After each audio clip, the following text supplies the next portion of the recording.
आइए आज आप सब जानेंगे वर्ष 2024 माघ मास शुक्ल पक्ष में जया एकादशी का व्रत कब किया जा रहा है।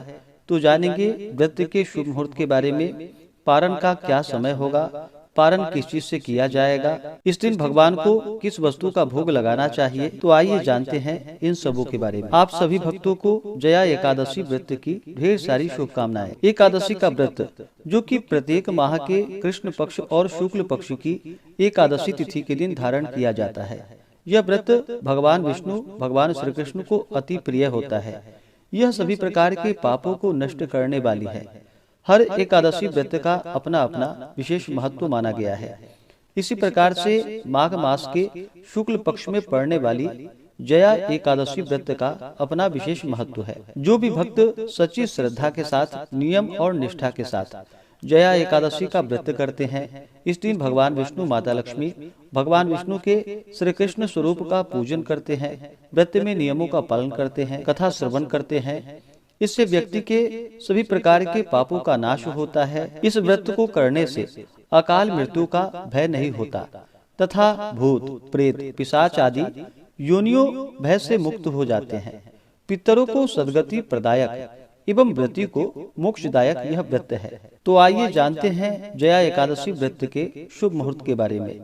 एकादशी तिथि प्रारंभ समय जो कि 19 फरवरी 2024 दिन सोमवार सुबह 8:51 और एकादशी तिथि की समाप्ति होगी 20 फरवरी 2024 दिन मंगलवार सुबह 9:57 पे। तो सूर्योदय व्यापनी के अनुसार और शुद्ध रूप से द्वादशी युक्त एकादशी व्रत के लिए जो समय प्राप्त हो रहा है वह समय 20 फरवरी 2024 दिन मंगलवार को सभी एकादशी का व्रत धारण करेंगे।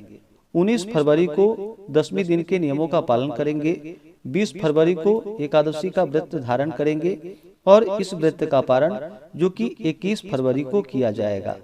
एकादशी व्रत का पारण जो कि हरिवासर में नहीं करनी चाहिए। हरिवासर का समय द्वादशी तिथि का पहला चौथाई हिस्सा वह समय हरिवासर का होता है। द्वादशी तिथि की जो समाप्ति है वह 21 फरवरी 2024 दिन बुधवार को सुबह 11:29 पे द्वादशी तिथि की समाप्ति है। जया एकादशी व्रत का पारण 21 फरवरी को किया जाएगा।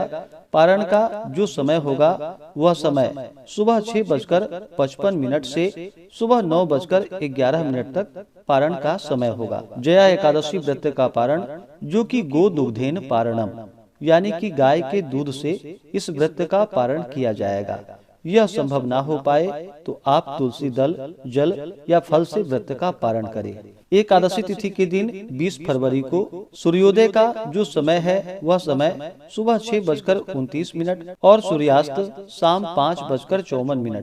ब्रह्म मुहूर्त का जो समय होगा वह समय सुबह 5:14 से सुबह 6:05 तक होगा। इस दिन योग जो कि प्रीति योग होगा सुबह 11:46 तक। उसके बाद आयुष्मान योग इस बार एकादशी तिथि के दिन 20 फरवरी को जो कि त्रिपुष्कर योग भी बन रहा है, जो कि बड़ा ही पुण्य फलदायी है। त्रिपुष्कर योग जो कि दोपहर 12:13 से शुरू होकर के अगले दिन सुबह 6:55 तक होगा। रवि योग भी बन रहा है 20 फरवरी को जो कि सुबह 6:56 से दोपहर 12:13 तक होगा। इन योगों में पूजन आदि का कार्य करना, व्रत करना, दान पुण्यों का कार्य करने से जो कि अनंत फलों की प्राप्ति होती है। राहु काल का जो समय होगा 20 फरवरी को वह समय दोपहर 3:03 से शाम 4:28 तक होगा और 21 फरवरी को दोपहर 12:11 से दोपहर 1:38 तक होगा।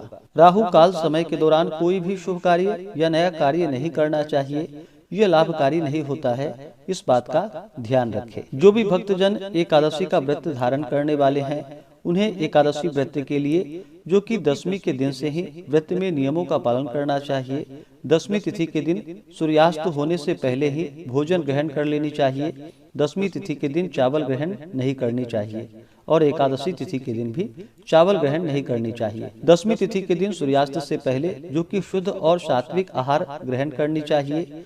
रात्रि ब्रह्मचर्य का पालन करते हुए भगवान विष्णु एकादशी व्रत का स्मरण करते हुए सोना चाहिए। एकादशी की सुबह ब्रह्म मुहूर्त में उठ करके नित्य क्रियाओं से निवृत्त होकर के गंगा नदी में या घर के नहाने के पानी में ही थोड़ा सा गंगा जल मिला करके स्नान करना चाहिए।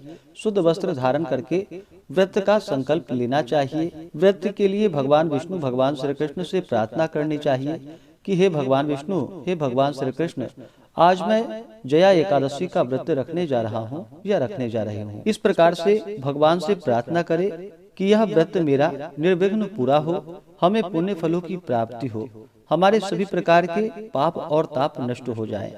आपके मन में जो भी इच्छा हो, जो भी कामना हो, वह भगवान विष्णु भगवान श्री कृष्ण से कहें।